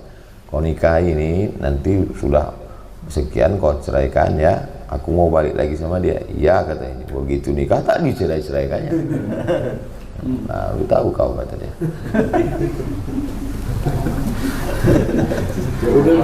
udah dibiayainya rupanya tak mampu cerai. Enak kalau ini. Lalu Ustaz, mundur sedikit Ustaz, nyambung yang ke wali tadi Ustaz. Kan gini Ustaz, banyak kita sibuk cari wali gitu Ustaz. Tapi orang tua itu kan doanya ada yang bilang dia lebih makbul dari 70 wali. Nah, yang mau ditanya itu Ustaz, sekiranya orang tua sudah nggak ada Ustaz, kemana kita cari doa yang bisa semustajab kita doa ke orang tua? Yang kedua Ustaz, minta doa sama ibu. Apakah doa ke ibu, kalau ibu sudah nggak ada, adanya sisa bapak, apakah doa ke bapak itu sama mustajabnya dengan kita minta doa ke ibu? Itu aja Ustaz. Terima kasih. Orang mati itu masih beramal atau tidak? Tidak. Orang mati tidak beramal. Orang mati tidak beramal. Itu kaedahnya ya. Oke. Waktu Nabi Isra Mi'raj, pas Nabi Isra Mi'raj, nampak pohon kayu di bawah. Tanyanya Jibril, itu pohon kayu apa Jibril? Itu pohon kayu tempat Musa waktu terusir dari Fir'aun. Pas dia lagi bingung berdiri mau kemana. Tak jauh setelah itu nampak kubur Nabi Musa. Itu kubur Nabi Musa. Yusalli fi qabrihi. Nabi Musa sholat di kuburnya. Sekarang saya tanya, orang mati beramal? Nah, dia tuh bilang enggak. Ustaz bilang tadi. Habis itu sampai ke Baitul Maqdis, ditambatkannya buraknya, dan Nabi SAW sholat Di belakang dia lihat Nabi Ibrahim jadi makmum. Nabi Ibrahim masih hidup atau meninggal? Meninggal. Sekarang saya tanya, orang meninggal beramal tidak? Beramal. Itu Nabi Ibrahim beramal. Habis itu Isra Mi'raj, ketemu dengan nabi-nabi. Nabi-nabi itu beramal. Jadi yang dimaksud manusia kalau mati putus amalnya, yang dimaksud putus amal itu maksudnya amal taklifi, amal beban. Beban sholat putus, beban puasa putus. Taklif, orang yang dibebani itu disebut dengan mukallaf, orang yang dibebani hukum. Jadi setelah mati, amal yang bersifat beban yang putus, yang tidak bersifat beban tidak putus.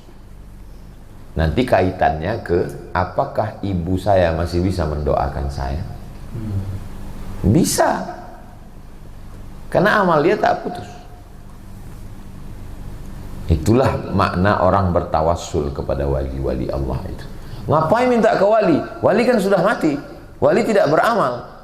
Ente ngajinya belum selesai. Wali itu memang sudah meninggal, tapi amalnya tidak putus. Dia tetap berdoa kepada Allah Subhanahu wa taala. Makanya mereka bertawassul kepada Nabi SAW setelah Nabi meninggal. Nama kitabnya apa? Kitabnya Ittihaful Azkiya Bijawazit Tawassul Bis Salihin Wal Awliya. Yang menulisnya siapa? Syekh Abdullah bin Siddiq Al-Ghumari, ahli hadis dari Maroko. Ittihaful Azkiya Bijawazit Tawassul Bil Salihin Wal Awliya, karena mereka tak putus amal. Oh, mak saya sudah meninggal Pak Ustadz, dia tak bisa mendoakan saya lagi. Bisa, ziarah antum ke kuburnya, bacakan Al-Fatihah, dia mendoa kepada Allah Subhanahu wa taala. Antum doakan dia, Allahumma firlaha warhamha. Antum sampaikan supaya dia mendoakan antum atas segala kesulitan. Putus amalnya, amal taklifi dia yang putus. Itu tentang masalah. Kemudian orang mencari wali itu untuk apa? Dia mau apa ke wali itu? Dia mau melihat orang menggenggam air bisa jadi es. Enggak perlu cari wali, cari aja pesulap. Banyak pesulap yang bisa genggam jadi es batu. Banyak yang bisa. Dia mau cari wali itu supaya didoakan karena doanya makbul. Doa ibunya makbul, doa bapaknya makbul. Mana yang lebih makbul? Ibu. Dalilnya mana? Ummuka, ummuka, ummuka, abuka. Ada dalilnya. Jadi orientasi orang mau ketemu wali itu apa? Ustadz, ada nggak keinginan mau ketemu wali? Ada. Terus kalau Ustadz ketemu sama wali, Ustadz minta apa? Saya minta dua aja. Yang pertama, didoakannya saya supaya dosa saya diampunkan Allah. Yang kedua, didoakannya saya supaya saya masuk surga sama dia. Itu aja. Tak ada saya tes, coba jalan di atas air. Ada keinginan saya jumpa sama wali. Percaya Ustadz, wali itu ada? Ada, karena Quran nyebut ada. Ala inna awliya Allah la khaufun alaihim wa lahum yahzanun. Dalam hadis pun ada, man adzali waliyan faqad adzantuhu bil harbi. Siapa yang memusuhi waliku, maka aku izinkan dia untuk berperang. Wali itu ada. Kalau Ustadz ketemu sama dia, dua itu aja cuma aku minta. Doakan Allah mengampuni dosaku, doakan supaya Allah memasukkan aku ke surga bersamamu andai ketemu. Udah saya siapkan supaya jangan sampai pas ketemu bingung. Antum kalau ketemu mesti antum rencanakan supaya pas ketemu, aku wali, kau mau apa? Pas sedang itu hilang. Kalau antum mau ikut doa itu apa-apa. Apa sebenarnya yang diinginkan orang itu kalau ketemu wali? Apa mau minta angka SDSB? Lagi-lagi balik kepada ilmunya. ilmu dia tentang kewalian, untuk apa itu wali, siapa itu wali, apa yang diharapkan dari wali. Malah banyak ingin mau jadi wali, ingin jadi wali, dianggapnya wali itu PNS. Ada pula di beberapa daerah mudah sekali jadi wali, kalau nyeleneh dikit wali, agak error dikit wali. Bahkan di beberapa daerah di Indonesia ini lebih mudah jadi wali daripada jadi caleg. Kalau caleg kan mesti ngurus surat kesehatan, sehat jasmani rohani. Ini nggak sehat, wali. Jahil. Bangga dianggap wali. Pembodohan. Bangga dianggap wali itu pembodohan. Diagungkan, dimuliakan. Nauzubillah. Semuanya berawal dari kejahilan terhadap agama. Makanya agama ini mengeluarkan orang dari menyembah manusia kepada menyembah Allah. Dan orang-orang alim itu yang takut kepada Allah nggak mau dia membodohi umat. Saya tak mau masyarakat ini menjadi pembodohan. Beragama ini mencerdaskan, bukan membodoh. Wallahu a'lam bishawab.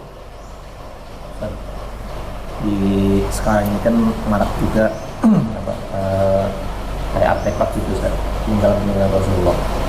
Kalau baju besi sorban mungkin boleh jadi itu menjadi sejarah atau memang ada itu. Tapi yang agak ragu saya itu rambut Rasulullah.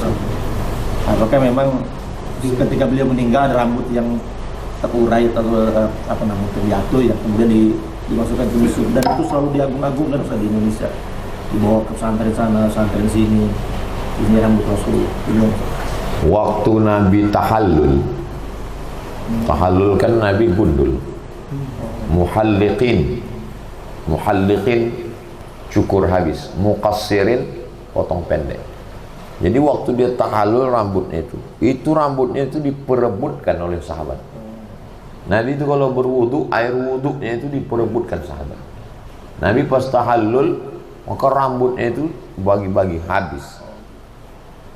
Bayangkan lebat rambut Nabi itu.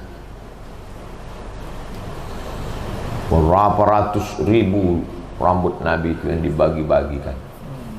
Jadi kalau dikatakan ada tak rambut Nabi? Ada. Dalilnya mana? Hadis tentang haji wada.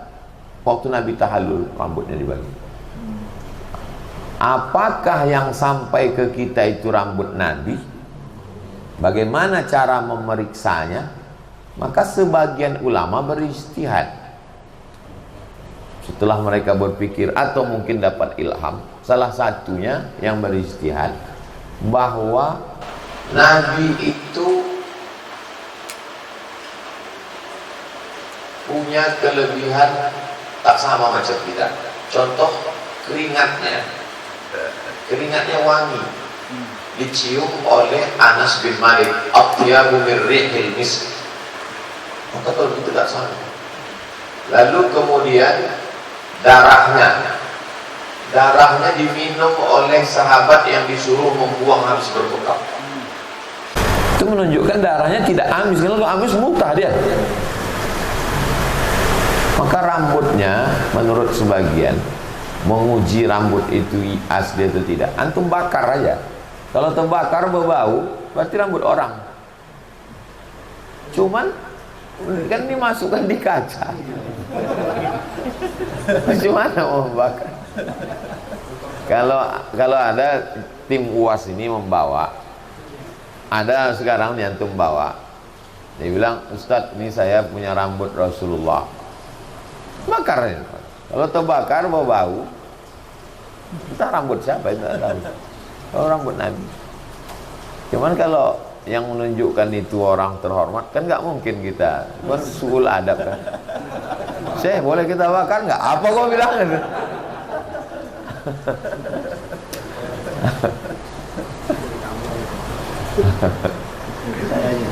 Ya?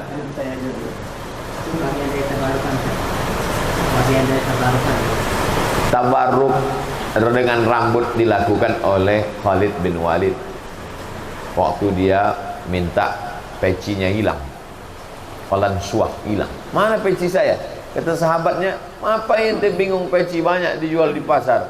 Bukan masalah peci, ada rambut Nabi di dalam. Itu dalil tabaruk dengan rambut Nabi. Tapi rambut Nabi memang dia mengambil rambut Nabi itu disimpannya. Khalid bin Walid.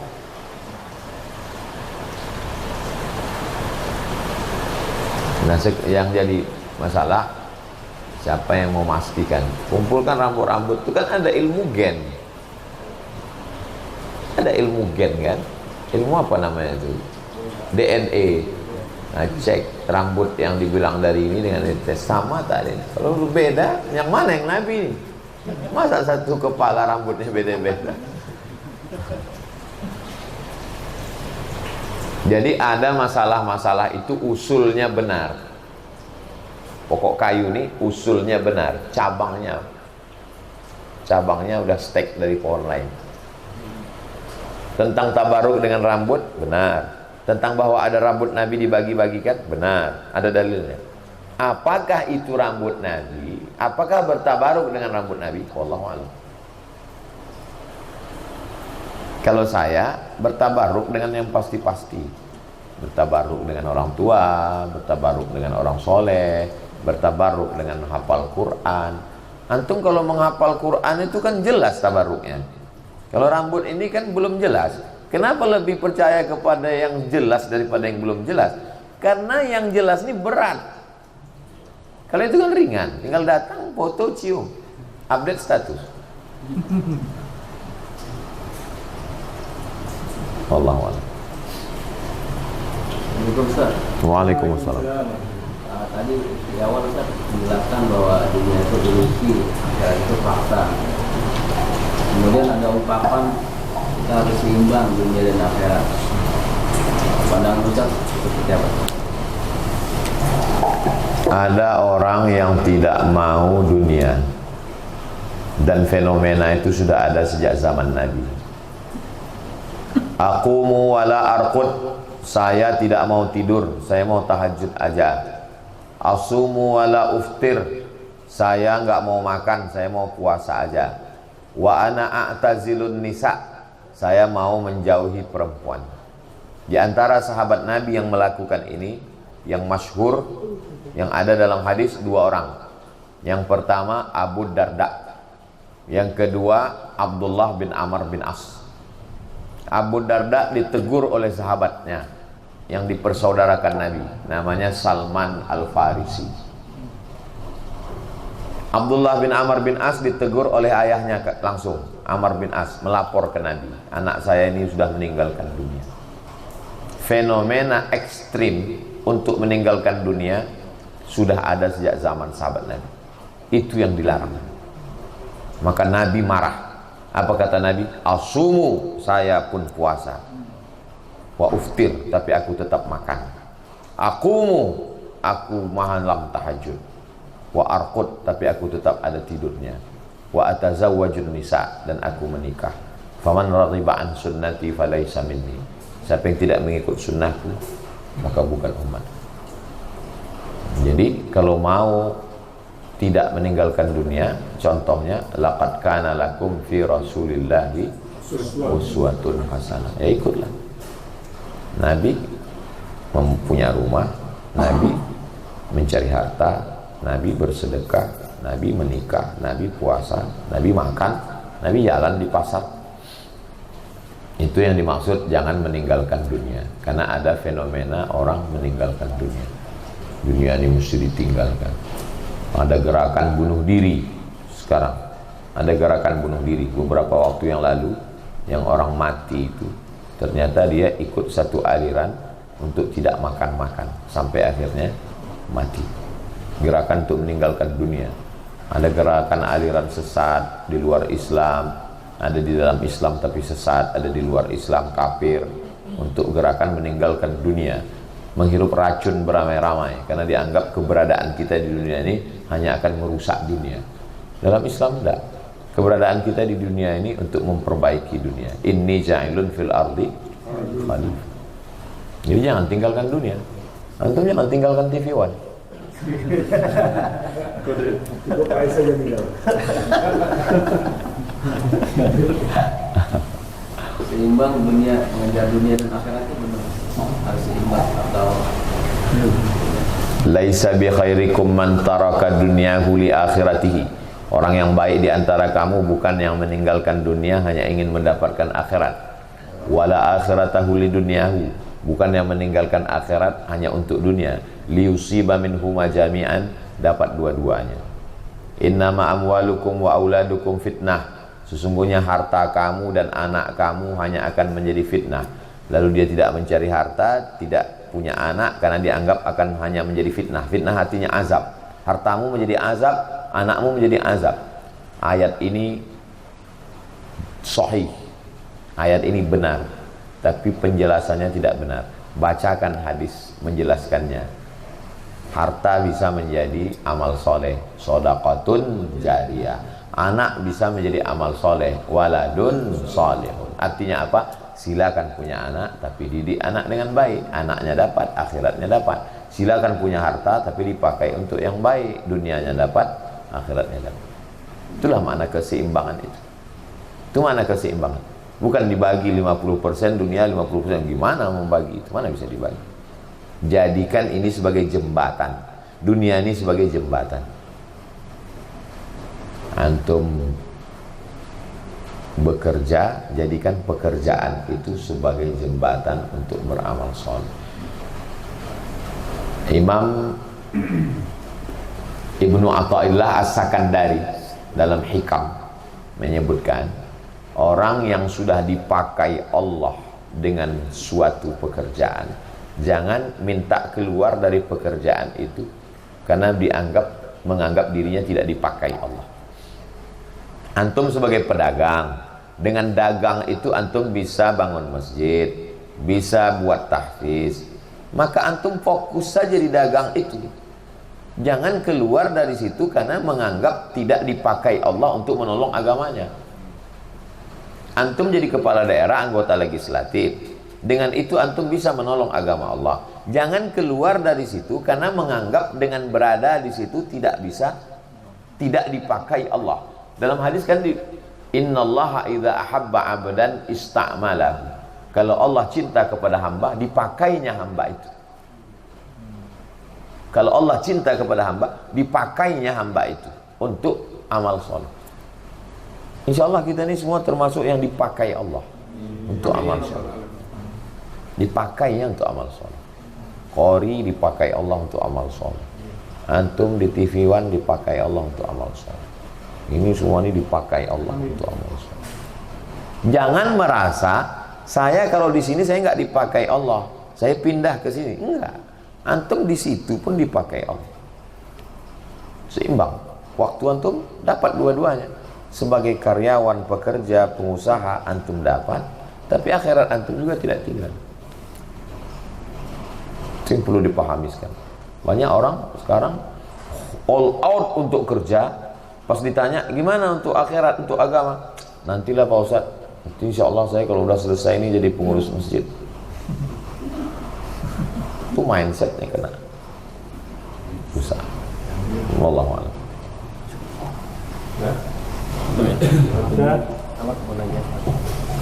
Kalau itu Ustaz, terima kasih. Sebelumnya Rahmat, mohon maaf kalau ada salah Ustaz. Kan Rahmat sering jualan tuh Ustaz. Setiap ada kajian Ustaz, baik di lapangan maupun di masjid. Kan kalau di masjid kita sudah kompromikan tidak boleh diumumkan bahwa ada lapak dari pastor. Tapi Rahmat lihat ada beberapa fenomenal, misalnya contoh orang menjual dengan intinya gini, dia menjual paket umroh tapi dalam masjid. Itu gimana? Iklan mungkin.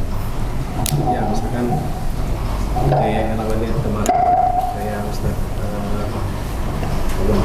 Rajaber misalnya gitu kan. Dalilnya la arbahallahu tijaratahu. Allah tidak akan memberikan keuntungan pada dagangnya. Ungkapan Nabi itu ungkapan kemarahan. Wa'id, ancaman. Allah tak berikan keuntungan. Ancaman itu menurut ilmu usul fikih lit tahrim, menunjukkan haram. Jual belinya tidak sah. Saya jual satu gelas teh manis ini dengan harga 10.000 tunai di dalam masjid, la arbahallah tijaratan. Karena akadnya, yang dimaksud dengan jual beli itu mana? Akad itu jual beli. Kalau akad dia di dalam itu, saya bayar 30 juta untuk berangkat umrah tahun ini tunai, maka. Tapi kalau dia mengarahkan jamaah, kalau ada yang mau berangkat umroh khawatir tertipu, maka segera daftarkan ke Grand Safanauli, ke Khairul Umam, ini nomor handphone. Itu bukan, karena itu bukan akad jual beli. Yang dimaksud jual beli itu mananya? Akadnya itu. Akad nikah boleh Pak Ustaz? Boleh. Dalilnya mana? Ij'aluha a'linu hadzal nikah, umumkan nikah ini, jangan diam-diam. Waj'aluhu fil masajid, buat akadnya di masjid. Wadribu alaihi bid-dufuf, pukulkan dufuf gendang. Ada dalil. Wallahu a'lam. Ala hadhihi an-niyah al-Fatihah. A'udzu billahi minasy syaithanir rajim. Bismillahirrahmanirrahim. Alhamdulillahi rabbil alamin arrahmanir rahim maliki yaumiddin iyyaka na'budu wa iyyaka nasta'in ihdinas siratal mustaqim siratal ladzina an'amta 'alaihim ghairil maghdubi 'alaihim waladdallin. Allahumma shalli 'ala sayyidina Muhammad wa 'ala ali sayyidina Muhammad. Assalamu alayka ya Rasulullah. Ya Rabbi bil Mustafa balligh maqasidana waghfir lana ma madha ya wasi'al karami. Ya qadiyal hajat, engkau yang menunaikan segala hajat. Ya rafi'ad darajat, engkau yang mengangkat segala darajat. Iqdi hajatina, tunaikan segala hajat kami ya Allah. Balligh maqasidana, sampaikan segala maksud niat baik kami ya Allah. Allahumma rzuqna rizqan halalan thayyiban mubarakan fih, berikan kami rezeki yang halal dan barakah. Rabbana hab lana minas salihin, jadikan anak keturunan kami salih dan salihah. Wahfazna min kulli su' wa syar, jaga kami dari segala perbuatan maksiat, kejelekan dunia dan akhirat. Waj'alna dzakirin, jadikan hati kami berzikir. Waj'alna syakirin, jadikan kami hambamu yang bersyukur. Waj'alna rasyidin, jadikan kami orang yang lurus, pikiran lurus, hati lurus, kata-kata lurus, perbuatan lurus. Wafiqna lima tuhibbuhu wa tardah, tanamkan dalam hati kami taufik dan ridhamu, supaya kami beramal dengan amal yang kau cintai. Tahhir qulubana minan nifaq wal hasad, bersihkan hati kami dari kemunafikan, hasad, dengki dan busuk hati. Allahumma ja'alna minal mutahabbina bijalalik, jadikan kami orang yang berkasih sayang karena engkau. Auzillana tahta zilli arsyik, naungi kami di bawah singgasana arasmu di padang mahsyar nanti. Allahumma khtim lana bi husnil khatimah, tutup umur kami ini dengan husnul khatimah. Wa qina adzabal qabri, selamatkan kami dari azab kubur. Allahumma ja'al quburana rawdatan min riyadil jinan, berpindah kami dari dunia ini, jadikan kubur kami taman-taman surgamu ya Allah. Rabbana atina fid dunya hasanah wa fil akhirati hasanah wa qina adzaban nar. Wa sallallahu ala sayyidina Muhammad wa ala alihi wasallam. Walhamdulillahi rabbil alamin. Taqabbalallahu minkum minna wa minkum taqabbal ya karim. Terima kasih. Mohon maaf. Wassalamualaikum warahmatullahi wabarakatuh.